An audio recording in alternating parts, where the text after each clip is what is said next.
Bielorrússia, 1943. Um jovem garoto camponês é recrutado contra a vontade de sua mãe por um grupo de guerrilheiros antinazista, que desempenham um papel de resistência. Em um momento, há um confronto com os alemães, e o garoto, chamado Fliora, é deixado para trás. Então ele volta para seu vilarejo, com uma garota chamada Glasha, que segue ao lado dele, mas até certo momento, e eles se deparam com um vilarejo totalmente massacrado.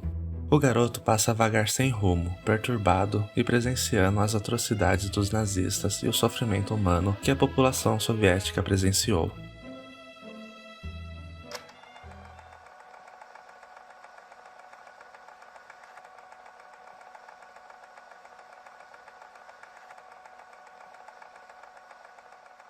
Antes de tudo, quero dizer que esse é mais um daqueles filmes bem tristes. Sabe aquele filme que mostra o sofrimento humano da forma mais realista possível? É um filme que vai pesar na sua alma, fazendo com que você sinta a dor dos personagens. Então, tomem cuidado ao assisti-lo. Por que será que eu gosto tanto desse tipo de filme? Preciso de um psicólogo.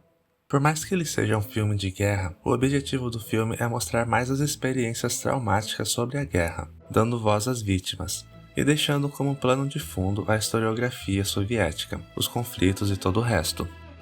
Toda a questão da guerra se centraliza sobre um único personagem. Inclusive, o ator, que na época tinha apenas 15 anos, vai muito além de uma simples interpretação. Ele incorpora o personagem de uma forma tão chocante, e isso é muito visível toda vez que temos um close no rosto dele e vemos o sofrimento, o que nos faz esquecer que aquilo é apenas uma interpretação.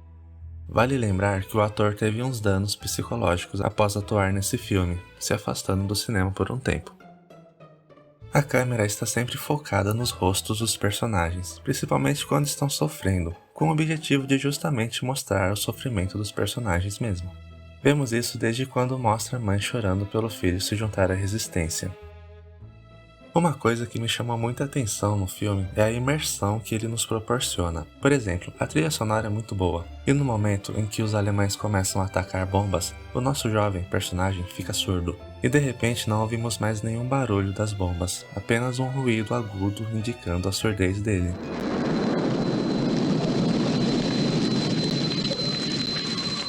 É uma sensação de que os nossos ouvidos também foram afetados, assim como os do personagem, mas ele não fica inteiramente surdo, é claro. E podemos perceber também uma sutil diferença no áudio a partir desse momento. A trilha sonora começa a ficar mais sufocante, entrando em perfeita sincronia com a perturbação do personagem e com as imagens tristes que vemos na tela. Então, a trilha sonora pode ser interpretada como estando nos pensamentos dos personagens, pois o tempo todo o espectador experimenta o filme através dos sentidos dos personagens, como na cena em que Glasha dança para ele, em um momento de ligação emocional entre os dois. A música que ouvimos está na mente de Fliora. Os sons das explosões e de armas também são características do filme, embora não vejamos nenhum espetáculo de combate. E se você assistir esse filme com um bom fone de ouvido, sem nenhuma distração, de preferência no silêncio da madrugada e com as luzes todas apagadas, assim como eu fiz, você vai entrar de cabeça no horripilante mundo da guerra e vai sentir tudo o que o personagem sente. Só queria destacar uma cena que me deixou arrepiado nesse filme. Foi quando ele volta para o vilarejo junto com a garota, e ele ainda tem esperanças de que sua família e o resto do vilarejo ainda estão vivos, e sai correndo para procurá-los em outro lugar. A garota sai correndo atrás dele e olha para trás e vê que todos estão mortos, jogados no chão atrás da casa. É uma cena bem dolorosa. E após isso, entramos em uma outra cena sufocante, que é quando eles atravessam um pântano e o personagem começa a surtar. O personagem sofre uma transformação drástica durante o filme. No começo, é um garoto animado e vigoroso, passando para alguém que sofreu grandes traumas mentais e físicos. No fim do filme, ele passa a ficar o tempo todo com os olhos sempre abertos, se contorcendo e tremendo. E acompanhamos as mudanças físicas dele também, pois parece que o garoto começa a envelhecer. No final do filme, ele está com o rosto enrugado e seus cabelos passam a ficar brancos. Depois começamos a ver um cenário natural e aparentemente calmo, com florestas e pastos, mas que se torna palco de desespero. Vemos de fato os nazistas aparecerem quase no final do filme, quando Fliora está refugiado em um outro vilarejo e os soldados alemães o invadem. Depois, todos os moradores são presos e queimados vivos.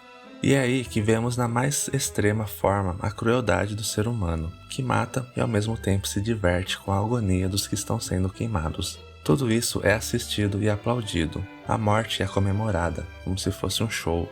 Mas o vilarejo queimado mostrado no filme é apenas um dentre os mais de 600 que foram queimados na Bielorrússia durante a guerra, e todos com seus moradores dentro.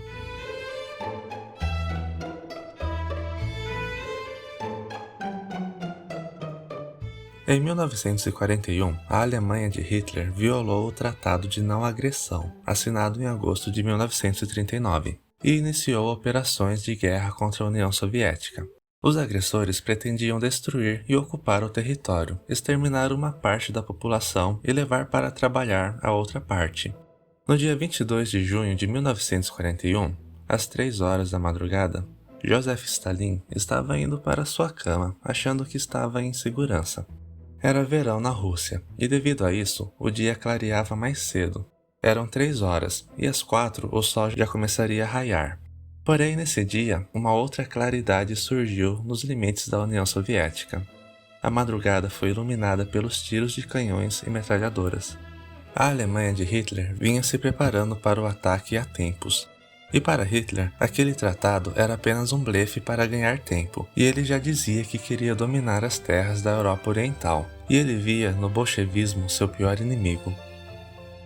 Foram enviados 4 milhões de homens para lutarem contra os soviéticos, mas por algum motivo, o líder comunista Stalin não estava acreditando que aquilo estava acontecendo. Dizem que isso é um grande mistério sobre a Segunda Guerra Mundial, pois Stalin não confiava nem nas pessoas mais próximas, como ia confiar em Hitler?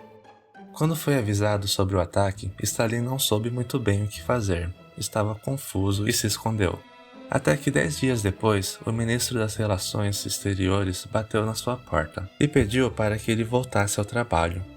Foi então que Stalin fez aquele discurso histórico. Todos os cidadãos soviéticos devem defender cada centímetro de seu chão. Devem lutar até a última gota de sangue, com a iniciativa e a ousadia próprias de nosso povo. Então começara a Grande Guerra Patriótica, em que o povo que habitava o território da União Soviética foi para a luta, demonstrando o sentido de patriotismo. Mas voltemos a falar sobre o filme. Tudo isso mostrado em Vai e Veja, infelizmente, vemos até hoje. Vivemos em um mundo onde há uma disputa social em que as pessoas realmente acreditam que são superiores às outras, a ponto de querer matá-las, assim como os nazistas faziam. E a morte sempre foi vista como uma forma de espetáculo e vitória. No final do filme, depois de uma cena bem forte, que vemos os soldados alemães apontarem uma arma para a cabeça do garoto, onde achamos que seria o fim para ele, mas eles queriam apenas tirar uma foto, vemos que a maldade permeia todo o ciclo vital, desde o garoto, uma moça que foi estuprada e cortada, e uma mulher mais velha que é abandonada em meio àquele massacre. Mas finalmente, em 1943, os soviéticos conseguem virar o jogo. Começam a capturar os soldados nazistas e prendê-los. Aqui vemos um dos chefes tentando salvar sua vida, dizendo que tudo aquilo não foi culpa dele, ele estava apenas recebendo ordens, enquanto o outro mantém sua postura a favor do nazismo.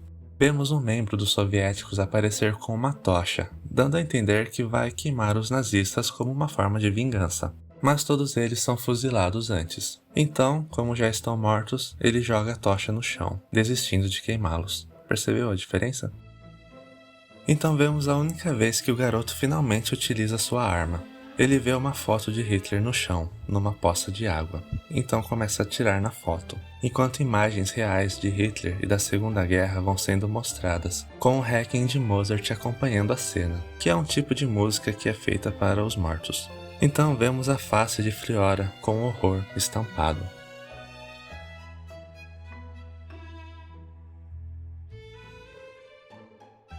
Ao atacar os soviéticos, Hitler escolheu os prelúdios de Liszt para compor a trilha sonora da operação. As músicas ressoavam em alto-falantes nos veículos alemães, enquanto cidades ardiam em chamas e milhões de pessoas eram massacradas. O filme foi filmado inteiramente com iluminação natural, então as cenas que eram filmadas em lugares onde a luz natural é escura, o resultado é que as imagens do filme também ficassem escuras. O título do filme veio de uma passagem da Bíblia, Apocalipse capítulo 6, versículos 7 e 8. E havendo aberto o quarto selo, ouvi a voz do quarto animal, que dizia: Vem e vê. E olhei, e eis um cavalo amarelo, e o que estava assentado sobre ele tinha por nome Morte. Antes de terminar o vídeo, só queria deixar claro que toda pesquisa sobre os assuntos dos meus vídeos se dá por meio de fontes acadêmicas, em sua grande maioria. Além, é claro, da minha opinião sobre o filme. Então essas informações, elas não surgem na minha mente. E eu sempre deixo as fontes na descrição do vídeo, caso você queira dar uma olhada. Obrigado por assistirem ao vídeo. Não esqueça de se inscrever no canal e se você não assistiu esse filme ainda, então vai e veja.